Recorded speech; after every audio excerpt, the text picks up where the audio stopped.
Hey, what's up everybody? It's Joe Simpson. I thought we would do a little midweek hangout and go over a couple lures that I just started receiving. I'm starting to get in the frogs and the things that I had ordered from AliExpress, and I thought I'd share a couple of those with you tonight.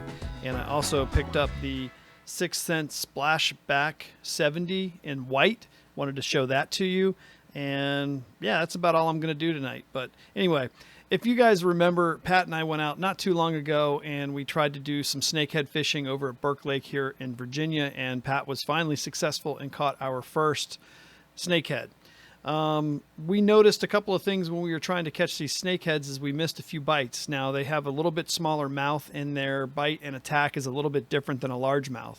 A largemouth has a tendency to kind of just suck everything in, and you kind of just hit them when they go, and it's pretty brain dead and easy to do. But the snakeheads, you got to wait a little bit for them to chew it and get it into their mouth.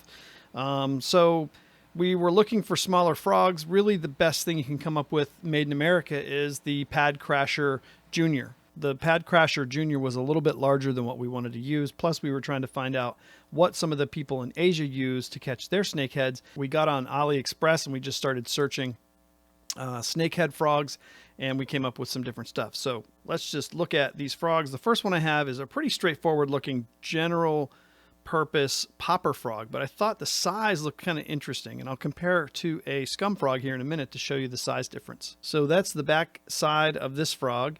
It's got kind of a waxy look to the body, and I'm not really sure how it's going to perform from a floating standpoint, but I will put these out in the water and test them. The legs come pre-cut and they look pretty decent in terms of size.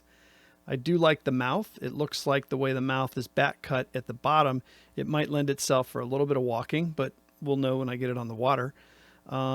It comes with your standard weight on the bottom. It has decent looking hooks. They're very sticky and pretty sharp. So I think this one could be a pretty cool little frog. And it's kind of small. Let's look at this scum frog next to it. And you can see the scum frog is quite a bit wider, bigger. So I think in terms of size, it is a pretty compact little frog. Not still as small as I think we'd like to get, but it's still small. It's probably in that Pad Crasher Junior size. So that one was pretty decent, but it wasn't small enough. But we kept searching. You're going to like this. This is just cute as a button. Look at that thing, man. Isn't that thing tiny? That looks like something straight out of Studio Ghibli. If you guys know, like Spirited Away and all the Japanimation shows and stuff. It's got a little diamond pattern back. It's kind of a pink purple. I just got it because it was pink and purple. I knew my daughter would love it. She's like, oh my God, it's so cute. But yeah, it's got a little dipply tail there, and they say that these little boogers are pretty good for snakeheads, so we'll have to find out. Now that's a small frog. It has no tail. I'm not sure how this thing's going to float, but it is tiny. I have one in a green color, and this one looks pretty good. It has like a egg speckled green back with yellow. Now I went with this color belly because I think really when it comes to frogs, they see the bottom. So I think a white belly and a yellow belly is good. And if you want to do a black frog, you could do that. But these are two little teacup, tiny little frogs that we're hoping will bring in a couple of snakeheads for us. I have quite a few more frogs coming from AliExpress, so we'll see what they'll send me, and I'll see this week how these two work, and I'll let you know what the status of that is. But also, before we jump off, I wanted to just walk through real quick. We looked at the 6th Sense popper the last time, and this is called the Splashback 70. I think it's the smallest popper they make. A Splashback 50 would be kind of cool, something tiny for a spinning rod, but this one is a pretty good happy medium popper. Let's look at this one more time. If you recall, the last one was more in a bluegill pattern with some side tiger stripes, and it had blue and some orange on the bottom, but this one's more of a smoky-eyed white, has the shad dot on the side. And if you recall, this lure has kind of a triangulated mouth, and it does back cut the mouth. And I can tell you firsthand, when you swim these things, they walk incredibly well.